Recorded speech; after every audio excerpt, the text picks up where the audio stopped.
আসসালামু আলাইকুম। ডেইলি লিমন ব্লগে আপনাদের সকলকে আবারও স্বাগত জানাচ্ছি।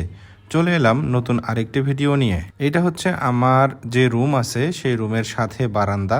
এই বারান্দায় আমার বেশ কিছু গাছ আছে। আজকে নতুন আরেকটি গাছ নিয়ে আসছি। আজকে মূলত না, কয়েকদিন আগে এই গাছটা নিয়ে আসছি, কিন্তু টবে লাগানো হয় নাই। তো সেজন্যই আজকে এই গাছটি আমাদের টবে লাগাই দিব। যে টবটা দেখতে পাচ্ছেন এই টবে আগেই একটা গাছ ছিল এবং সে গাছটাও গোলাপ গাছ ছিল। আনফরচুনেটলি গাছটা মারা গেছে।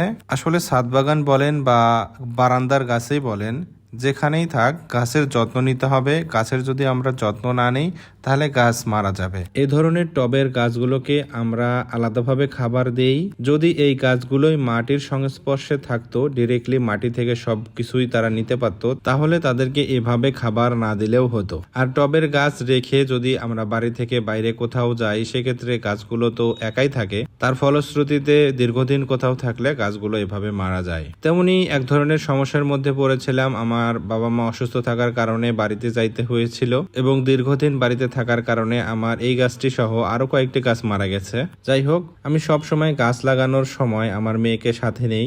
এর আগের অনেক ভিডিওতে আপনারা দেখেছেন আমি ছাদের বিভিন্ন কাজ করি, তার সাথে সাথে আমার মেয়েও সেখানে থাকে। আসলে গাছ লাগানো বা গাছ পরিচর্যা করা এটা এক ধরনের মানসিকতার ব্যাপার। তো আমি চাই আমার মেয়ে ছোটবেলা থেকে এই জিনিসগুলো দেখে দেখে বড় হোক এবং সেও যেন বড় হয়ে গাছের প্রতি তার ভালোবাসা থাকে, সেও যেন বড় হয়ে গাছ লাগায়। বাগান করা যেন তার একটা শখে পরিণত হয়।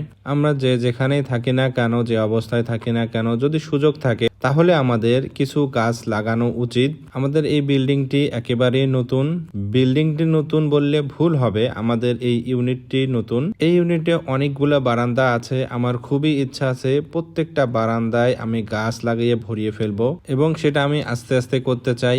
একবারই সব বারান্দা গাছ দিয়ে ভরিয়ে ফেলবো, বিষয়টা তেমন হবে না। কারণ এখানে শুধু গাছ লাগালেই হবে না, গাছের পরিচর্যার ব্যাপার আছে এবং গাছগুলো কিনতে অনেক কস্টিং এর ব্যাপার আছে, এগুলো পটিং এর ব্যাপার আছে। সবকিছু বিবেচনা করে আমি আস্তে আস্তে আমার এই কাজগুলো করতেছি এবং জায়গাটা কিন্তু একেবারে খুব অল্প না। আমার পুরো ছাদটা বাকি আছে এবং আমার যে বারান্দাগুলো আছে সেই বারান্দাগুলোতেও আমি গাছ লাগাবো। যাই হোক, আস্তে আস্তে করতেছি। ইনশাল্লাহ একদিন আমার এই বারান্দাগুলোও গাছে গাছে ভরে যাবে। তো দেখতে পাচ্ছেন আমার গাছটি আমি আমার টবে বসাইলাম। যেহেতু গাছের গোড়ায় অনেকগুলা মাটি ছিল, সেজন্য টবের ভিতর থেকে অতিরিক্ত যে মাটিগুলো আছে সেগুলো আমি বের করে ফেললাম। আর যে মাটিটা ছিল এই মাটিটা অনেকদিন বৃষ্টিতে থাকার কারণে একেবারে ভেজা জ্যাবজ্যাবা ছিল। সেজন্যই আমি আসলে বেশি করে আরো মাটিটা বের করে ফেললাম। কারণ এখন প্রতিদিনই বৃষ্টি হচ্ছে। আসলে অতিরিক্ত বৃষ্টির পানি যদি গাছের গোড়ায় থাকে এবং পানি নিষ্কাশন ব্যবস্থা যদি ভালো না থাকে, তাহলে অতিরিক্ত পানিতেও গাছ মারা যায়। তো আমার গাছ লাগা দেখে আমার মেয়ে অনেক খুশি। আমার মেয়ে সদ্য কেবল হাঁটা শিখেছে, সবাই আমার মেয়ের জন্য দোয়া করবেন। তো এই গাছটি লাগানো কমপ্লিট হয়ে গেছে। এই তো দেখতে পাচ্ছেন আরো দুইটি গাছ আমার এই বাগানে আছে। এটা হচ্ছে একটি সাদা গোলাপ আর তার পাশে হচ্ছে আছে বাগান বিলাস।